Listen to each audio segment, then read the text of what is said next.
Okay, after a series of impactful episodes on the nature of being an empath and how to live in this material world as a successful empath, we're switching gears and doing something lighter and fun. Today's episode is about the manifesting energy of flowers. Yes, flowers, stones, resins, symbols. We're going to look at some of the physical objects in our world that spiritual practitioners have used for millennia to ground us into this earth and our lives, as well as to help us reach outward and upward into the heavens. So stay with me as we explore the lighter side of what using these different things in our practices can do for us. Flowdreaming, still kinda woo-woo, is just what it sounds like. An escape into the world of woo. Also, a ride into you and how to feel happier, wiser, and more self-aware in every way. It's your ultimate journey into personal growth and inner power. We'll explore ideas like how your energy self influences the kinds of opportunities you encountered, or how your personal growth can drive your business growth, or even how that feeling of being stuck is really always coming from something else. We just have to figure out what. That's right. We're a dash of woo-woo, a sprinkle of self-care, a heap of problem-solving and pattern-busting, and a giant cup of encouragement. We're going to relight so much passion, purpose, self-love, and confidence in you that you practically stagger. I'm Summer McStravick, your host, and welcome to Flowdreaming, still kinda woo-woo. Well, my friends, I promised fun, and we're going to have fun today. Normally, when I teach about flow dreaming, I teach about pure energy, relocating your consciousness into a state of flow and ease, charging up the universe with your intention, with your emotion. A lot of the work I do is invisible. It's about energy itself, consciousness itself, and sculpting and creating that energy to flow down the paths that we're seeking and wanting to experience in our lives. Now, that said, lately, I have kind of returned to my roots. Well, literal roots. Roots as in berries and flowers and things that grow from the earth and stones that you pull from the soil and caves. I've been going back into some of the material objects and things that traditionally have been used to support our intention, to support our spell casting, if you will, to support our desires, to support the intentions we have for our lives. Using objects to support your manifesting work is really nothing new. People have done this forever. Shamans, of course, pagans, those even actually traditional churches, right? They swing the incense down the aisle, they light the candles. All of these things are brought in, these elements from earth, to support the connection. We are material beings. Our bodies are made of clay and silica and aluminum and iron. It makes sense that we would reach out to other earthly things as sort of connective devices, as ways to open, deepen, enrich our communication with the world. The same way that a scientist might make a satellite to listen to the heavens, to communicate with the heavens. We use objects around us, fueling them with our intention and our desire to do the same thing.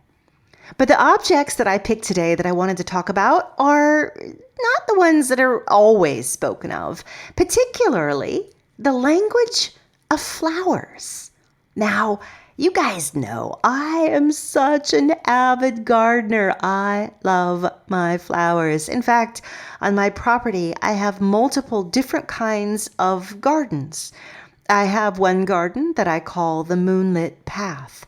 It's full of calla lilies and narcissus, beautiful flowers that bloom white, that collect the evening moonlight.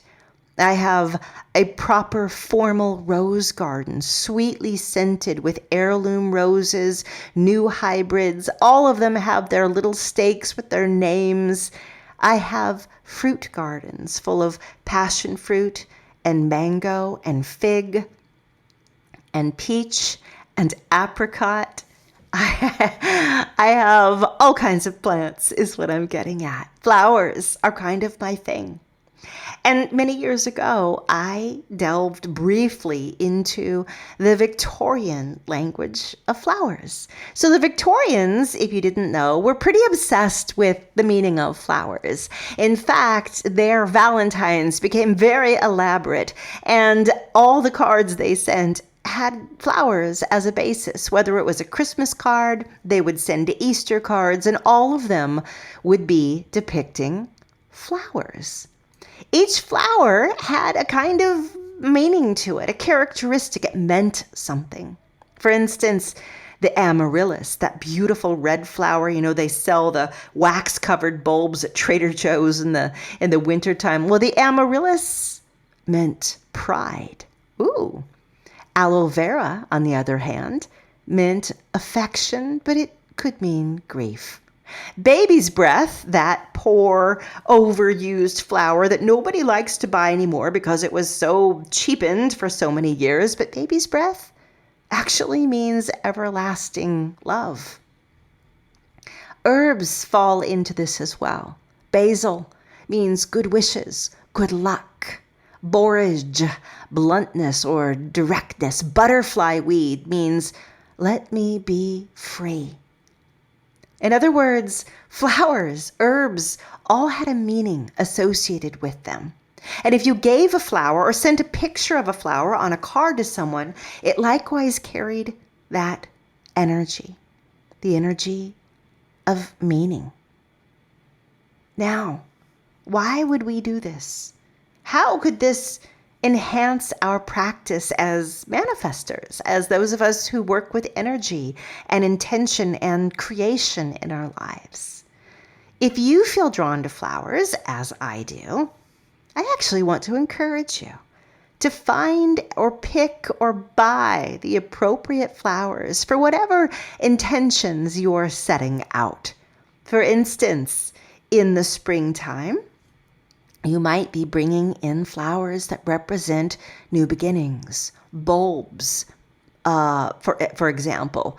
In fact, the workshop that I'll be doing for the spring equinox, or maybe I've already done it, depending on when I air this podcast, is going to be relying on bulbs to represent bursting through the soil, reaching toward the sun, new projects, new beginnings in our life. And if you want to get really details, you can get red tulips that represent passion, like I want passion, or yellow tulips that represent sunshine, warmth, and happiness. Flowers hold energy. In fact, all the objects that I'm talking about today hold an energy. Now, this energy isn't necessarily inherent in them. Some people are going to quibble with this and say, well, in the world of magic, the flowers actually do hold a certain kind of vibration. The same, they would say, is true for different stones. And in fact, all things hold vibration. I 100% agree. It's our interpretations of those vibrations that seem to vary. For one person, a tulip may mean passion. For another, it may mean something completely different. We assign the meanings. We assign what we feel the vibrations mean. It's sort of like dreams. You can buy a book on dream interpretation, and it page by page will tell you, if you dream of shoes, it means this. If you dream of nuts, it means that. And sometimes it's right. But sometimes shoes have developed their own personal meaning for you. They carry their own energy. So whenever I'm working with a symbol, a flower, or anything else, I'm mindful. What energy do I associate with this? What vibration does this speak to me? And that is why people who do practice with objects sort of develop relationships with these objects over a lifetime. If you've ever thrown oracle cards or the tarot, you've noticed that maybe your interpretation of certain cards is different than what they say in the books or different than what other people teach. That's normal. That's good, in fact. It means over time, the symbol has educated you. You have formed a relationship with it, an understanding with it. You open up meaning in it that perhaps other people don't have or haven't seen or is different for them. The same is true of any kind of objects that you bring. If you have a passion, for instance, for a particular kind of flower, it is your favorite.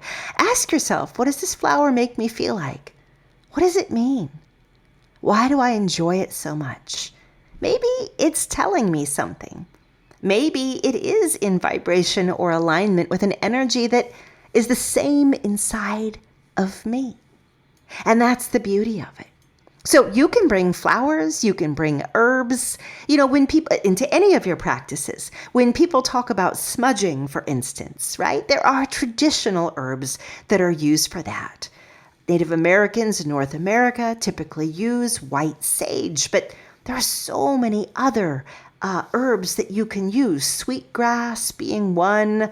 You can also use cedar or even lavender. Each one of these herbs embodies a symbol for you, a meaning for you. And this meaning is partly inherent in it, but again, also up to your personal affinity or interpretation. I like to use flowers because when I do, whether they're pressed and dried and I'm using them in something that I'm writing or journaling around, or I have a fresh bouquet, or I'm using their petals in something that I'm putting a lot of intention into, flowers for me just speak to my heart. But something I've become very interested in lately are resins.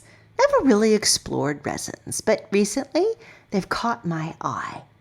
And I think this happened because I was traveling in Bali last year, and I went into a little magical shop, and it had tiny jars and vials of all kinds of things, and I opened one and smelled it.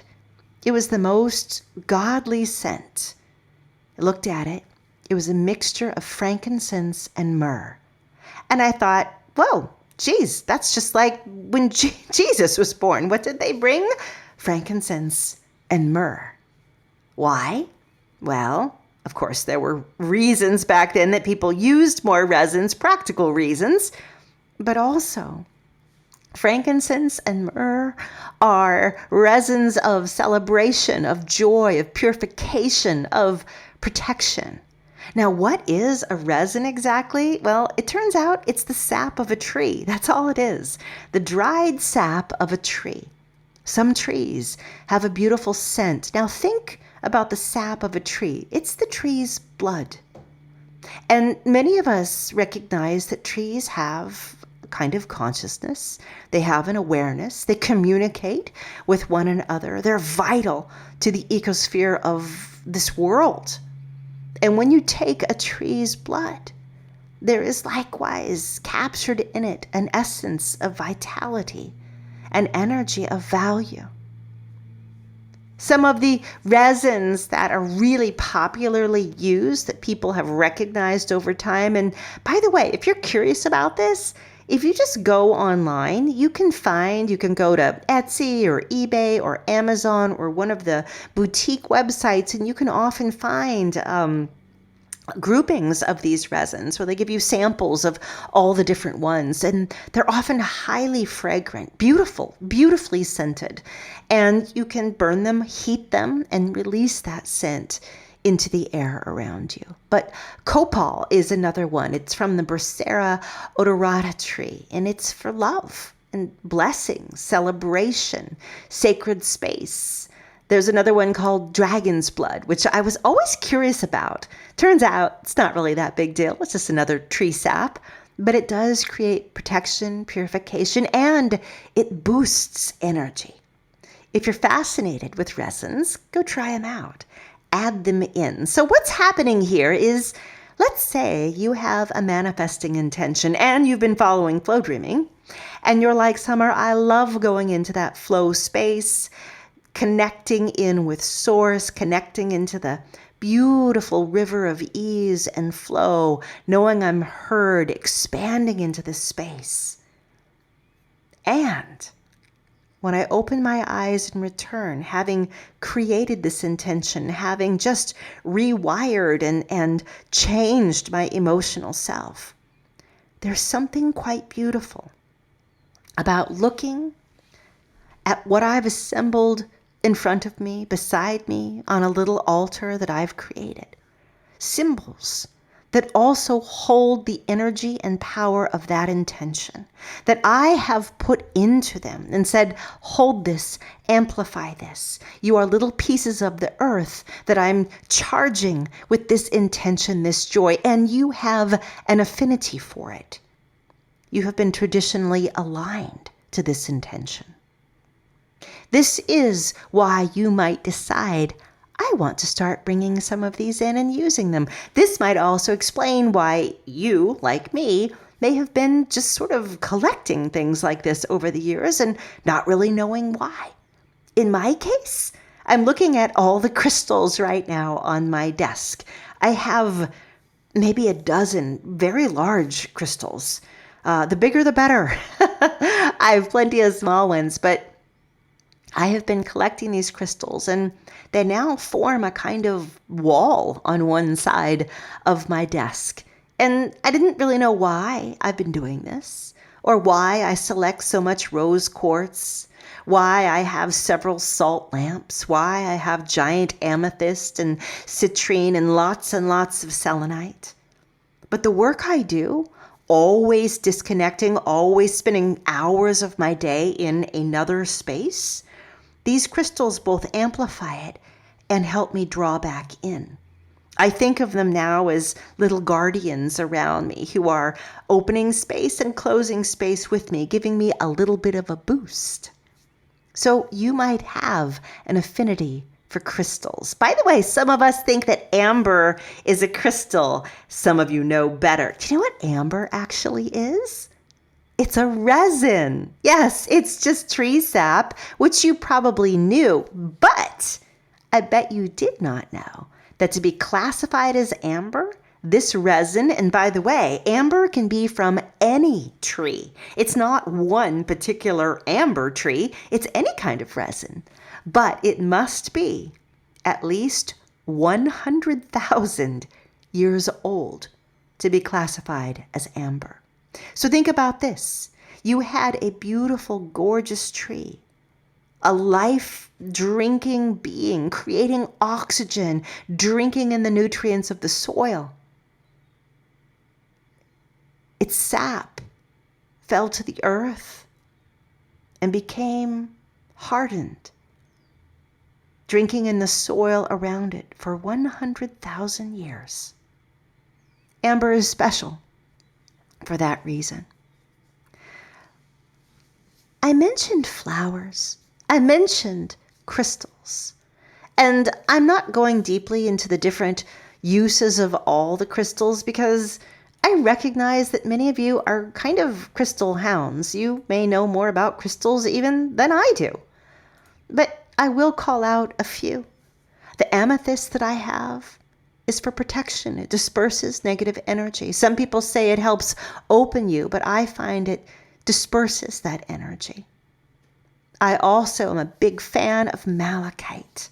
It's for manifestation, change, empowerment. It's got an energy to it. I also personally use malachite. That's that beautiful green banded stone. I use it as well for the energy of money and the growth, the green growing energy of money. This is where I again have taken a symbol and found my own meaning in it. I let it speak to me. Some people love tiger's eye. That's another big favorite for protection, determination, power, grounding. I love tiger's eye as well. And agate, stability, harmony, self-confidence, energy. It's red. It's beautiful. It embodies it. Maybe you're more of a sapphire type, right? You prefer calm, clarity, purity, wisdom. You can find charts that tell you about all kinds of crystals. They abound. And one thing you're going to notice as you start looking is that many of them are quite contradictory. One will say it's for this, another will say it's for that. You know why? Because remember, stones, flowers, symbols, yes, they contain certain fundamental energies, but it's up to us humans to interpret that, to understand that. And we may understand them poorly, wrongly, and or differently. So above all, always seek your own meaning in these symbols. Are you guys having fun? I'm kind of walking you through a park and I'm pointing out all the different gardens and all the different symbols that live within each garden and encouraging you maybe to assemble a few together into a bouquet, metaphorically speaking. I mentioned herbs, very traditional. Again, some of you know a lot about herbs. I had an interesting upbringing. My mother is a master herbalist. So education in herbology, well, that started when I was about 6 years old. I have absorbed a lot over my years. I never went in as deep as she did, but I can probably name a lot of the plants around me if we took a walk together, and I could have some pretty good observations on what herbs might be medicinally good for you. Of course, herbs have also been used in shamanic celebrations and ritual, in Wiccan celebrations and ritual, in spiritual and religious, other religions as well. I already mentioned frankincense and myrrh. Every religion uses herbs in one way or another. But did you know that even the very herbs probably sitting in your kitchen right now also hold energy, also contain meaning? Ginger, protection from evil. Did you know that? And yet it's also used for digestion and assimilation. Interesting. Rosemary. Well, fragrant, pungent. Boy, it'll really change up a soup if you throw a sprig of rosemary in. But you know what that pungent, astringent, strong feeling also does? It carries the energy of what was traditionally taught in my house, where rosemary grows, the woman rules the roost. If you ever pass a house overflowing with embankments of rosemary, well, you know who's living inside and who is calling all the bets inside that house. Vanilla. Vanilla. You know what vanilla energy is? Tranquility. Which kind of makes sense, right? It's just like the ice cream. It's soft. It's soothing. Mint. Protection. Money. Healing. Why do you think we call the mint mint? Right? The U.S. Mint. Mint. It's there for protection, money, healing. Pepper. Pepper. Pepper is courage. Pepper is a little bit of something spicy on your tongue. These are all symbols, but combine them together. Stir them in a pot. Create something larger from them. And I'm going to get to the finale here in a little bit, like how you really do assemble them. The last part I wanted to mention, the last aspect, is the symbols that are not necessarily objects, yet they are still just as real. These symbols are what you find marked on your runes. These symbols are called numbers, the mathematical language of the universe. These symbols may be carved onto stone walls, They may be the solar cross. They may be the ancient spiral. These symbols embody an energy, capturing it, if you will, into the lines, into something that distills it, into what you can see on a piece of paper or written into sand with a stick. Symbols are many, too many for me to really go through here, as I've already gone through, and I didn't want this just to be a litany of what all the symbols are and their meaning, because you can pick up a book, you can go on the internet and find them. What I want you to be thinking of right now is, if I bring all of these or any of these symbols into my life, any of these objects with their inherent energies, if I do in fact assemble them into a bouquet, metaphorical bouquet. Let's say you're manifesting something. Let's say you have a deep desire right now for new beginnings. You have a deep desire for something to sprout and grow like Jack's beanstalk up to the heavens. You want this direction. You want this passion. You have this thing and you're saying, grow and bloom and fulfill me, fulfill my family, fulfill my life. Can you feel in that, one, the energy of flow, two, the emotion of those desires, the most important, the base energy itself of that, which we practice all the time as flow dreamers in the art of flow dreaming. But I want to have what I call energy anchors. I want to have things around me that whenever I gaze at them, whenever I lay eyes on them, whenever I touch them, whenever I smell them, I'm brought back into this energetic state of awareness. This is who I am. This is what I'm becoming. This is the feeling in my life. This is where we are going. This is the path I'm on. This is the alignment I'm in. These objects, as energy anchors, are reminders to you. You guys have done vision boards, right? Raise your hand. Have you done a vision board? Probably yes. The point of a vision board for me is not to look at something and say this board is full of all the things I long for and want. No, I call it my energy anchor board. Because what am I doing? I'm putting symbols via pictures. Pictures are symbols too. I'm putting all these symbols on it, and every time I lay eyes on it, the energy of those desires becomes active. Can't help it. It's there. I've connected to it. I've aligned with it. If I align with that energy anchor board, those symbols, that imagery, 3, 4, 8, 10 times a day, I am reactivating that energy. I am strengthening it over and over and over. Now, in some traditions, they don't use vision boards.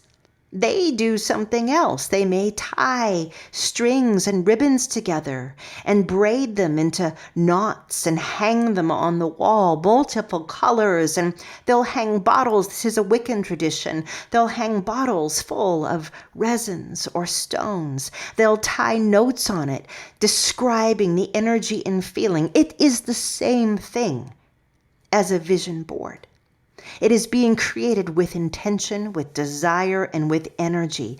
It is being imbued with it. It is using like or similar objects of that energy, bringing it all together into a bouquet. A bouquet of flowers, if each one holds a meaning, is the same thing as a vision board, is the same thing as a witch ladder or spell cord, as they're known. What I'm getting at here is anything brought together that has an affinity for the energy that you are creating can become an anchor for you, can become a grounded expansion, a reminder, a trigger for your creation. With that in mind, the world is your oyster. There is no right and proper one thing. Crystals or herbs or resins or braided colored ribbons or vision boards, they're all doing the same thing. Runes, markings, all doing the same thing, which is to enhance and to focus the energy of your creation, the energy of your being, your intention, your desire, and your emotion.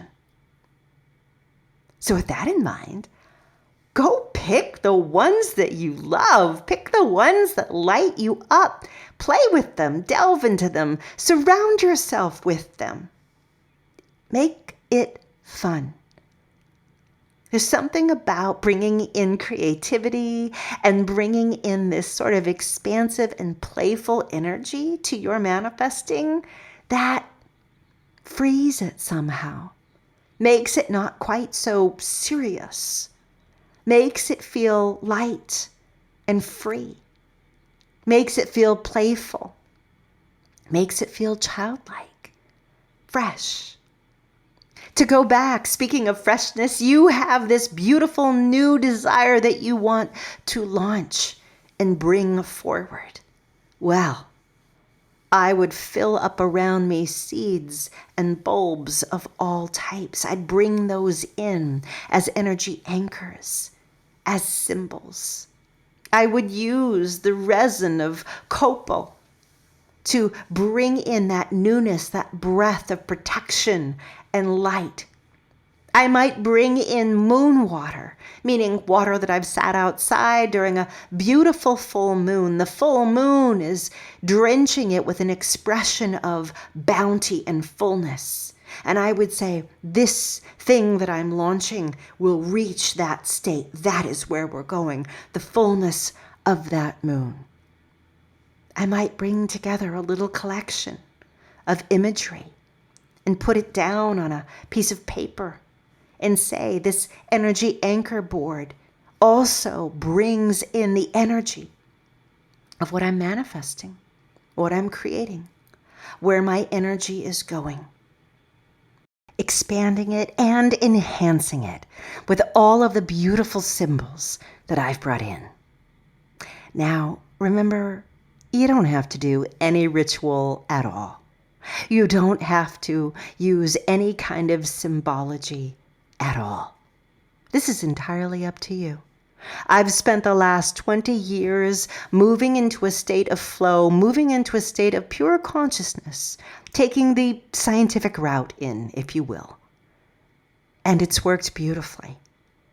But lately, I've been feeling like, well, if I'm a duck and I'm always swimming in this stream of consciousness, relocating my mind, my heart, my being, expanding my energy, entering this state of flow and manifestational communication, if I have been swimming around in this beautiful pond for decades, I want to bring in some toys.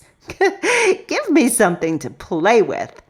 So I've become kind of interested and I just want to play. And I'm bringing in some ritual. I'm bringing in my stones. I'm bringing in my resins. I'm bringing in my flowers. And I'm bringing in my symbols and my plants and my vision board / energy anchors. And I'm saying, let's have some fun. I invite you to do the same if it lights you up. Those of us who are creatives, artistic, dreamers, those of us who like to be craftsy, those of us who already have a strong affinity for something, whether it's plants or the moon. Bring it in. Integrate it all together and have fun. With that, I leave you today in this interestingly different variation of an episode of Flowdreaming.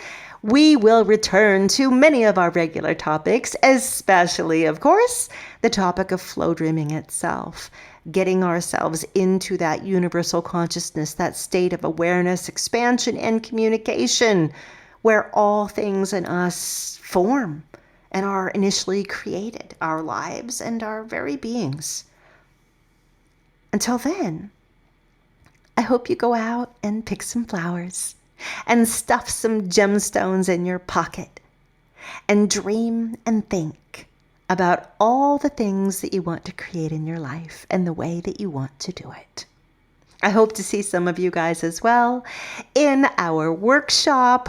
Whichever month you come in, you are invited. We do them every month, and each workshop is really quite something special. I integrate flow and ritual and reflective writing, and we make energy shift and change. Do you want to learn about it? Of course, just go to my website, flowdreaming.com. Look up the Flowdreaming Mastermind. If you want to work together one-on-one, you can always reach out, and you can always reach out and email me anything, really, your comments, your questions, your feedback on this episode. I answer it all myself. I'm at summer@flowdreaming.com. And last, if you rate this podcast, then I shower you in rose petals and pink quartz. You know what those symbols mean, right? That's lots of love and appreciation for taking the time to give back. Until next time, my love goes out to all of you. Stay well, stay in flow, and I'll see you again for more Flow Dreaming, still kinda woo-woo. Hey friends, I just want to point you in the direction of a couple of resources that might just light up your day. First, I have an app. It's called Flow Dreaming for Meditation and Manifesting. And it has hundreds of flow dreams and playlists that you can use, download, enjoy to start sculpting these energies of your life. Now, second, there is a YouTube channel for flow dreaming. I know, who'd have guessed? The best thing you can find on that channel, aside from also this podcast, is a tutorial. It teaches you how to flow dream. I'm right there on the screen with you, leading you through several beautiful and gorgeous flow dreams that we do together. So go check it out. Look up Flow Dreaming on YouTube and have a good time. Enjoy yourself with these beautiful free resources. And if you feel the urge, reach out to me. I am always available, summer@flowdreaming.com, and I'll help you. And together, we'll discover what maybe a perfect personalized flow dreaming program for you could be like. To find out how to do that, just go visit my website, flowdreaming.com. Until next time, love to you all.